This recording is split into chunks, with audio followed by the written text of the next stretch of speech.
Like someone said that I looked pregnant or something, and that'll just trigger me to just starve a little bit, just stop eating. You don't ever say to yourself, like, I've got an eating disorder, but you know you're like making a list of everything you've put in your mouth that day, and you know that's probably not right. But then again, there's so many diet blogs that tell you that's what you should do. To have 20 paparazzi outside your apartment, it kind of makes you take ownership of how you look, and you know it's gonna be documented and discussed. To anyone who said, I'm concerned about you, I was like, what are you talking about? Of course I eat, it's perfectly normal, I just exercise a lot. And I did exercise a lot, but I wasn't eating. Welcome to the wacky world of Taylor and Travis, where insecurities meet reassurance in the most unexpected ways. Get ready to dive into a delightful dialogue between Taylor and her trusty confidant, Travis Kelce. In this heartwarming exchange, Travis plays the role of the ultimate cheerleader, lifting Taylor's spirits and banishing her doubts with his signature charm and wit. So buckle up and prepare to be whisked away on a roller coaster ride of laughter, encouragement, and maybe even a touchdown or two. But before we get into it, make sure to give the video a thumbs up and subscribe to never miss out on any new videos. It's free and helps us tremendously bring out new content for your enjoyment. The act of body-shaming Taylor Swift by a man has ignited a wave of outrage on social media, with users condemning the post as unpleasant and unacceptable. SWB shared 2 throwback pictures of Swift juxtaposed on X, the social platform previously referred to as Twitter. Imagine you win the Super Bowl and now you gotta go home and clap this, SWB captioned the photos, alluding to the Kansas City Chiefs' triumph over the San Francisco 49ers on February 11. The 34-year-old pop icon has been in a relationship with Travis Kelce, the Chiefs' tight end, since July. She even flew back from her Eras tour in Japan to support him during Super Bowl LVT. The picture on the left captures Swift during her 1989 album Era in 2014, exuding her iconic style with a medium-length bob and bangs. She dazzles on stage in bejeweled black shorts and a crop top, showcasing her sensational performance skills. Meanwhile, the snapshot on the right dates back to 2013, taken during a concert at Soldier Field Stadium in Chicago, Illinois. Here, Swift flaunts her longer locks while maintaining her signature bangs and red lipstick. Clad in a cream shirt and hot pants, the Grammy winner belts out her hit songs with passion and grace. However, the image has been tampered with, featuring a handyman photoshopped in, appearing to measure Swift's posterior with a spirit level. Insinuating that it lacks curvature, Newsweek has reached out to Taylor Swift for a response via email. Since its posting, SWB's post has garnered over 946,000 views. Nevertheless, a significant portion of the audience expressed their discontent with the act of body shaming. One person wrote, "Why do people constantly think it's completely okay to body shame if it's Taylor Swift? Their selective feminism is showing." And what's worse is that some of the body shaming has also now come her way because of the new relationship she is in now. Taylor Swift's romance with Travis Kelce has catapulted her into the spotlight of not just adoration, but also unwarranted judgment from some less than charming individuals. Suddenly, it seems like everyone with a keyboard and an opinion feels entitled to weigh in on Taylor's appearance. But wait, it gets even more absurd. Some armchair critics have taken it upon themselves to compare Taylor to Travis's ex-girlfriends because, that's totally a constructive and mature thing to do. As if a relationship can be measured in inches or compared like a game of who wore it better at a fashion show. Newsflash, folks, love doesn't come with a side of body shaming. One person wrote, "You know what I've clocked? Some women genuinely don't care about body positivity like that, only when it suits them. Y'all gonna body shame Taylor Swift because some white dude chose her, a white woman, over a black woman? Also, what if she's just a good woman to him too?" Another added, if Taylor Swift got surgery to get a thick ass, you'd all make fun of her for being desperate or fake, but since she has a naturally non-voluptuous body, y'all make fun of her and shame her. Even though she has a body you still worship models for having? You're all f***ing sick, lol. And that's not even all of it. There are whole pages and articles dedicated to how Taylor's body has evolved along the way, and many claim it to be a work of plastic surgery. Now, The reason why this is a horrible, horrible thing is not only because it's body shaming, but also because of Taylor's history with eating disorders.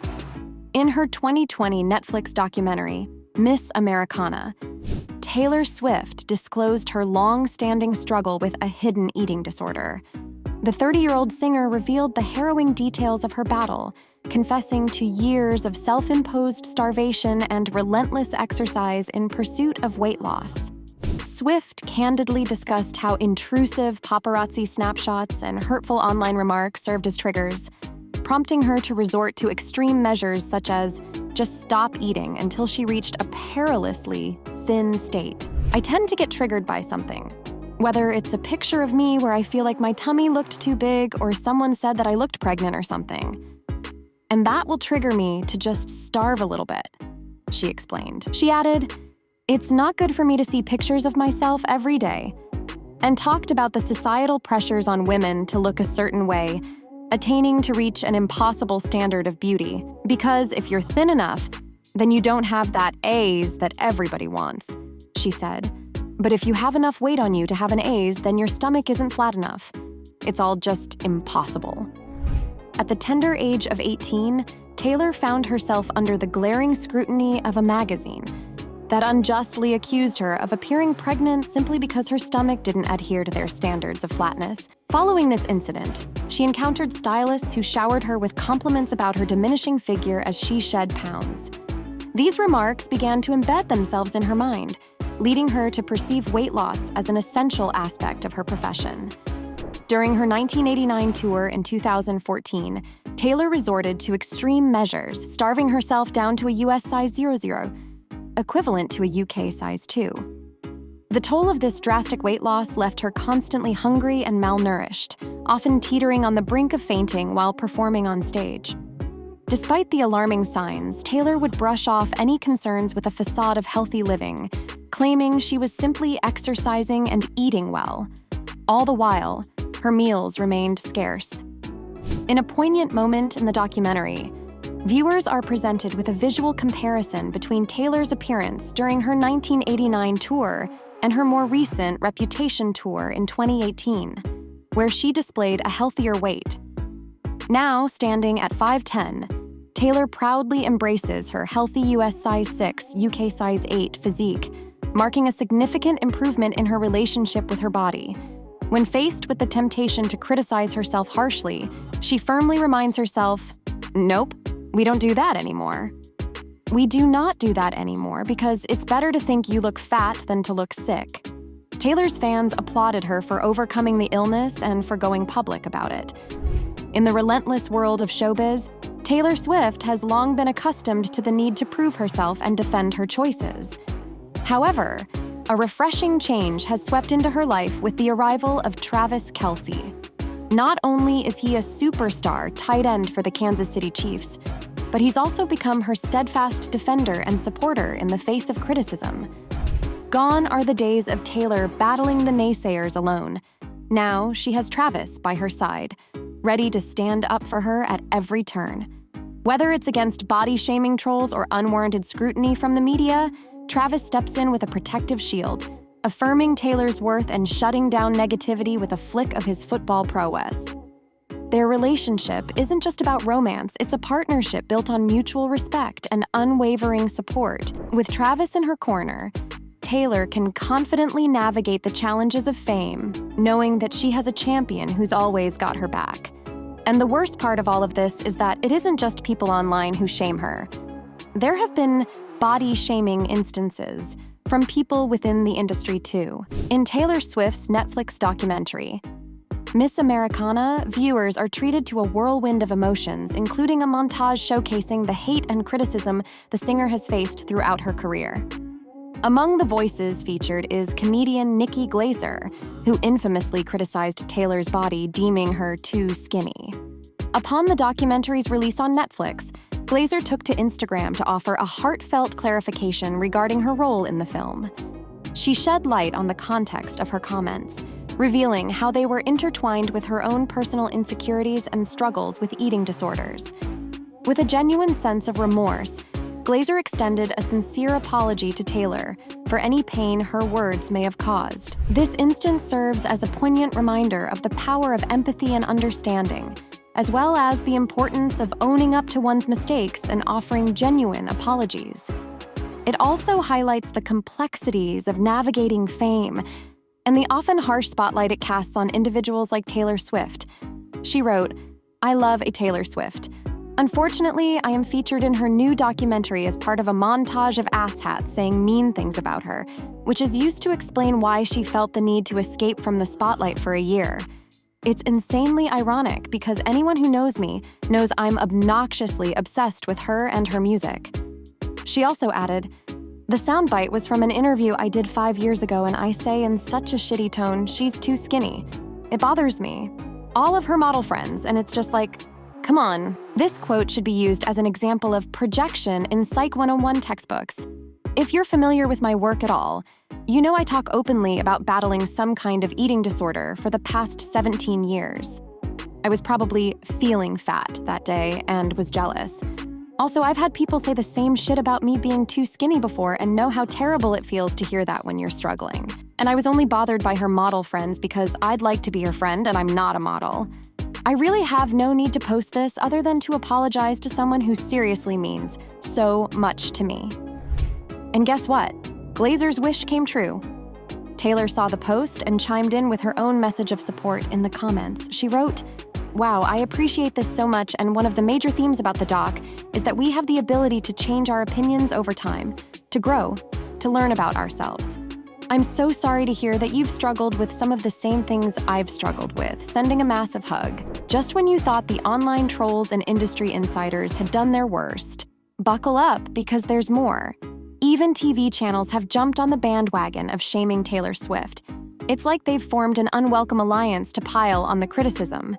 Whether it's dissecting her appearance, scrutinizing her relationships, or sensationalizing her every move, it seems no corner of the media landscape is immune to the temptation of tearing down one of the world's biggest stars. It's becoming increasingly apparent that Fox News just can't get enough of Taylor Swift, and their obsession isn't going unnoticed, from spinning outlandish conspiracy theories to insinuating she holds radical views on the Republican Party. Various shows across the network seem fixated on dissecting every aspect of the Bad Blood singer's life. One individual who's taken note of these relentless attacks is former federal prosecutor turned media commentator Ron Filipkowski, who currently serves as the editor-in-chief of the media commentary site Midas Touch. Ron posted a photo from Fox Channel and wrote, "Fox reaches a new low in their unrelenting attacks on Taylor Swift," airing a segment where they decided to comment on and body shame fake nude AI pics of the pop star circulating on social media. Fox News hasn't stopped at critiquing Taylor Swift's music or personal life. They've also taken aim at her political activism, seizing on everything from her private plane to her budding romance with Kansas City. Chiefs tight end Travis Kelce. In one eyebrow-raising segment, a clip from Fox News described Swift's influence as scary, and even mentioned a petition urging people to support the San Francisco 49ers in their upcoming Super Bowl showdown against the Chiefs. Charlie Arnold, the host of Outkick.com, voiced these sentiments on Fox News, suggesting that the Chiefs needed to lose the Super Bowl to prevent further elevation of Swift and Kelce's popularity, citing Swift's significant influence on voting. Over on X, Fox News found itself in hot water for its critical coverage of Taylor Swift's use of her private jet to attend Travis Kelce's games, dubbing it her supportive girlfriend tour. In a particularly pointed remark, Fox News calculated the emissions from Swift's flights to be a whopping 138 tons in 3 months, labeling her as the world's most carbon-emitting celebrity. However, a representative for Swift swiftly responded, informing the outlet that she had preemptively taken measures to offset her carbon footprint. Before her Eras tour even commenced in March, Swift had reportedly purchased double the required carbon credits, a move intended to justify her personal emissions. the Swift saga on Fox News doesn't end there. Sean Hannity recently took to his eponymous show to unleash a tirade, accusing the singer of buying into what he deemed as lies about the GOP. Swift has bought into all the lies about conservatives and Republicans, that they're racist and sexist, and homophobic, and xenophobic, and transphobic, and Islamophobic, and that Republicans and conservatives want dirty air and water and a total ban on all abortion with no exceptions, Hannity passionately declared on his latest broadcast, asserting that these talking points are simply untrue. Hannity challenged Swift's beliefs, suggesting that if she truly subscribed to such notions, she was being misled. It's no secret that Swift endorsed Biden in 2020 and has been openly critical of Donald Trump, who is speculated to secure the Republican nomination again in 2024.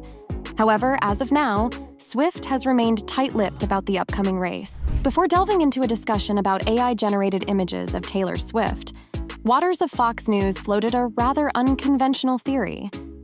In a segment that aired in early January, Waters hinted at a wild conspiracy theory suggesting that Swift might be involved in some covert operation with the Pentagon. Expressing his admiration for Swift's music, Waters posed a seemingly innocuous question: how did she skyrocket to fame? But then, he dropped a bombshell, suggesting that around 4 years ago, the Pentagon's Psychological Operations Unit allegedly entertained the idea of recruiting Swift as an asset during a NATO meeting. And what kind of asset, you ask? According to Waters, a PSYOP, an agent purportedly used to disseminate selected information, including propaganda, to influence people's thinking and behavior. It's a theory that stretches the imagination, to say the least, but it's the kind of speculative fodder that tends to grab attention in the ever-captivating world of cable news. Despite the barrage of bizarre conspiracy theories and relentless criticism from certain corners of the media, Taylor Swift remains unfazed and undeterred. With a legion of devoted fans and her new beau standing firmly in her corner, she's brushing off the noise and staying focused on what matters most: her music and her message. Taylor has long been an expert at navigating the turbulent waters of fame, and this latest storm is no exception. Instead of letting the negativity get to her, she's leaning on the unwavering support of her fans, who have proven time and again that they've got her back through thick and thin. And let's not forget about Travis Kelce, the Kansas City Chiefs' tight end and Taylor's newfound love interest. He's not just scoring touchdowns on the field, he's also stepping up to defend his leading lady off the field, adding an extra layer of protection and support. In the end, Taylor Swift isn't about to let a few naysayers reign on her parade. With her fans by her side and a loving partner in Travis, she's standing tall, proving once again that nothing can dim her shine. And Travis isn't scared to defend his girlfriend, not even in front of his own brother. In a surprising twist, Jason Kelce has thrown some playful accusations at Swifties, suggesting they may have influenced the outcome of a recent NFL-related vote conducted through the podcast he co-hosts with his brother, Travis. However, the Kansas City Chiefs tight end, Travis Kelce, seems to be taking his brother's claims with a grain of salt. The spirited debate between the brothers, which Travis found amusing, revolved around a best NFL team name bracket created for their podcast, New Heights. Fans of the podcast have been encouraged to cast their votes for their favorite NFL team names over the past few weeks, with the final two contenders now gearing up for a decisive fan vote. In the latest episode of their podcast, airing on Thursday, February 8, the Kelce brothers delved into the heated discussion surrounding their bracket and what Travis humorously described as Jason's efforts to sway its outcome on social media. In recent weeks, Jason has taken to platforms like X, formerly Twitter, to rally fans of various NFL teams to participate in the New Heights votes, often employing hashtags associated with team nicknames. While Jason maintained that he was simply employing old-school political campaign tactics to boost overall voter turnout, Travis playfully accused his brother of strategically tapping into specific fandoms to influence the vote. Meanwhile, Jason has pointed fingers at fans of Travis's girlfriend, pop star Taylor Swift, alleging that they've been leveraging their votes to propel Travis and his team ahead in the bracket. The Philadelphia Eagles Center also claimed that Swifties, as fans of Taylor Swift are known, voted against him whenever he showed support for other teams. The Swifties have this unrealistic infatuation with the Chiefs and Travis Kelce, Jason asserted. They're only voting based on their love for you, not on their love for the team name. So it wasn't a realistic representation of which team name is better. Travis pushed back against his brother's accusations, labeling it as ridiculous to solely blame the Swifties for the outcome. So, what do you think? Will Travis be able to save his girlfriend from the never-ending hate? Comment down below and let us know. If you liked this video, click the subscribe button and hit the bell icon to be the first to see my next video. I post updates like this every week where I uncover the secrets of your favorite celebrities.